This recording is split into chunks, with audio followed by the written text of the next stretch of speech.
यहाँ विराजमान मेरे शिव स्वरूप, आत्म स्वरूप, निज स्वरूप मेरे शिव भक्तों, आप सभी को हरि ओम नमः शिवाय। वाणी है संत बिनु सत्संग नहीं, संत बिनु सत्संग नहीं, सत्संग बिना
इसलिए आवश्यकता है कि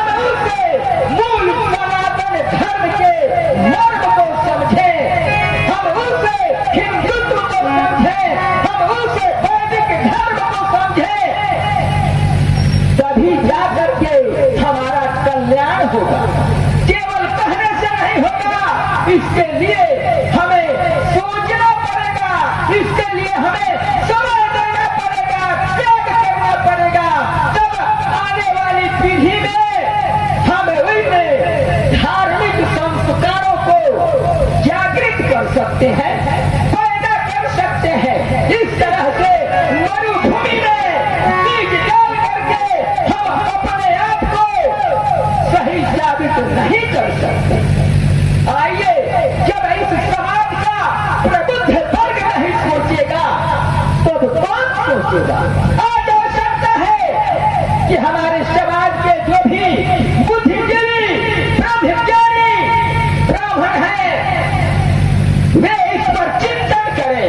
क्या कारण है कि हमारी जो सभ्यता संस्कृति है उसके ऊपर प्रश्न चिन्ह लगता जा रहा है? हमें गहराई से चिंतन करना होगा, हमें गहराई से मनन करना होगा। तो हे मेरे शिव भक्ते, आप मेरी वाणी को सुन करके विचार करने की कृपा करेंगे कि आपका एक दास इस मंच से आपके चरणों में क्या अपील करने आया था, क्या निवेदन करने आया था, उसका निवेदन क्या था? क्या मैंने उसके निवेदन को स्वीकार किया या अस्वीकार कर दिया? तो आइए हम इस कार्यक्रम को आगे बढ़ाते हैं। हमें बहुत ही आसानी से कह देते हैं कि मां पार्वती हवन कुंड में कूद करके भस्म हो गई। आपको सोचना चाहिए, जो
साबित करते हैं। जो अपने को ज्ञानी साबित करे वो वास्तव में ज्ञानी होता ही नहीं है। कोई कहता है मैं गुरु हूं। गुरु इतना आसान नहीं है जो कि एक गुरु को समझने के लिए एक गुरु की आवश्यकता होती है। एक गुरु को एक शिष्य नहीं समझ सकता। इसके लिए तो एक गुरु ही चाहिए जो गुरु को समझ सके। तो आइए इसी तरह से इसी परिप्रेक्ष्य में समुद्र मंथन की जो कहानी विष्णु पुराण में दी गई है, जहां पर हमारे भोले बाबा का अहम भूमिका है।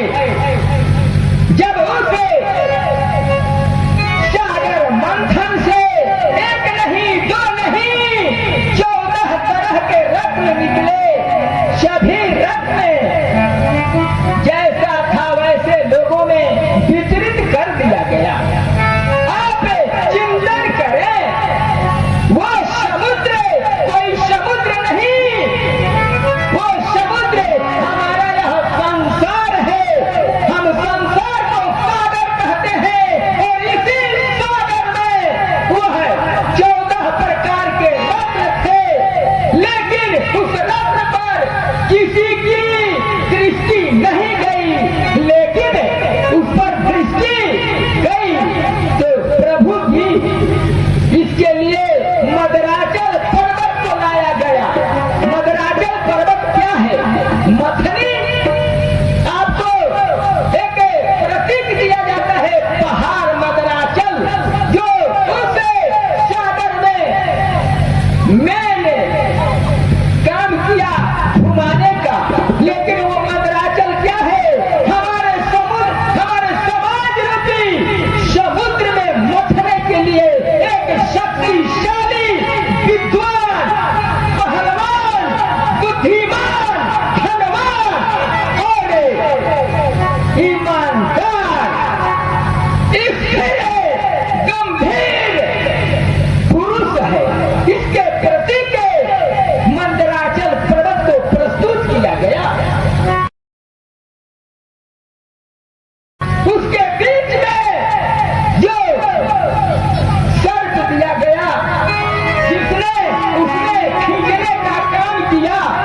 एक तरफ देवता, दूसरे तरफ दानव। वो क्या है? सर्प। वो एक सिद्धांत है, वो एक ज्ञान है जो देवताओं को और राक्षसों को एक सूत्र में जोड़ने का काम किया। और हम कहते हैं समुद्र मंथन मात्र एक कहानी पढ़ करके, अगरबत्ती जला करके पूजा कर लेने से हमारी आवश्यकता की पूर्ति नहीं होगी। इसके लिए हमें शास्त्र का गहन अध्ययन करना पड़ेगा, चिंतन करना पड़ेगा।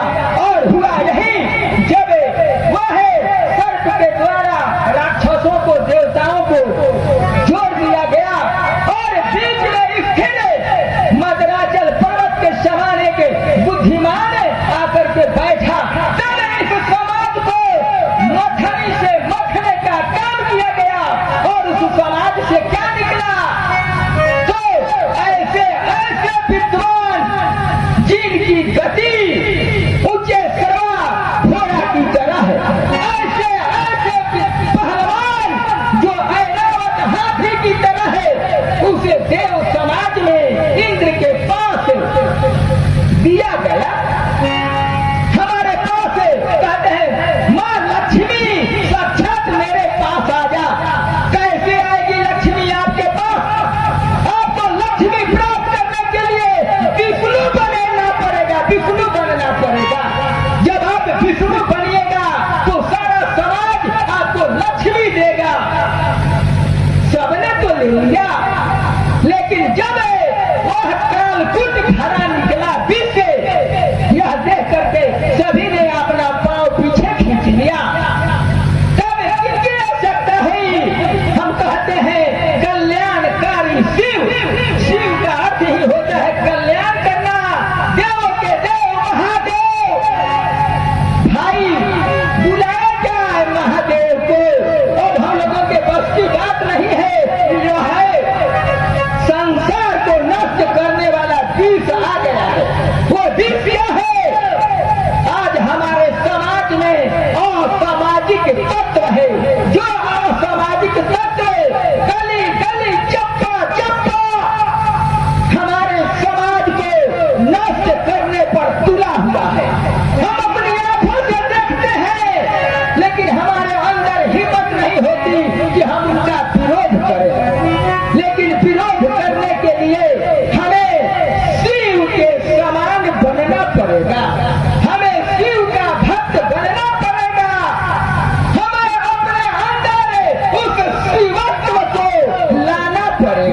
समाज रूपी विष को बचा सकते हैं, पी सकते हैं। तो इसलिए समुद्र मंथन मात्र एक कहानी नहीं है।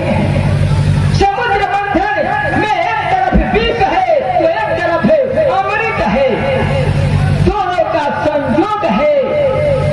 दो विरोधी दल एक साथ मिल करके उस समय समाज को आगे बढ़ाने के लिए सहयोग किए।